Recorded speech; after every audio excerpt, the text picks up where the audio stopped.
It's like my first time in LA, and it's like, oh my gosh, this is real. Like this, I actually did this. Like it's a bit weird, but no, I'm more honored than anything. Like to be able to do this.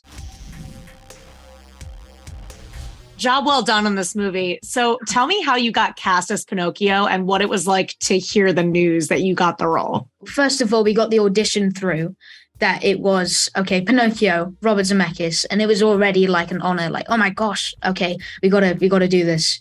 So I spent a lot of time going over the voice, like the 1940s original. I thought it was very important to stay true to that. So I listened to a lot of Dickie Jones's Pinocchio in that, and then we luckily got a call back. So then it was the meeting, all right, the Zoom meeting in the time of COVID. So we were like, okay, we basically like soundproofed a closet, and I managed to fit in so the voice could like be the best it was. And we managed to do the Zoom in there, and that was like a hectic like couple hours trying to do this for like a 10-minute Zoom, but it was all worth it. And then like when I got the call that I got the job, it was kind of like I was speechless, like really excited, and I didn't know what to do.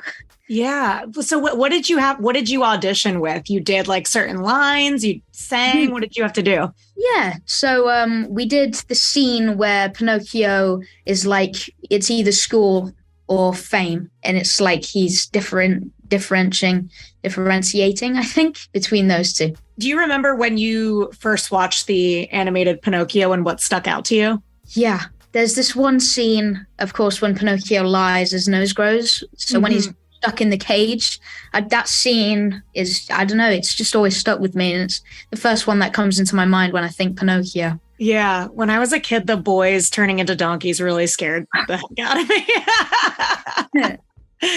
Now, I know you worked with Tom Hanks, but probably not physically together. When did you get to meet? What was that like? Yeah, so it was really cool. Like I did get to work with him physically.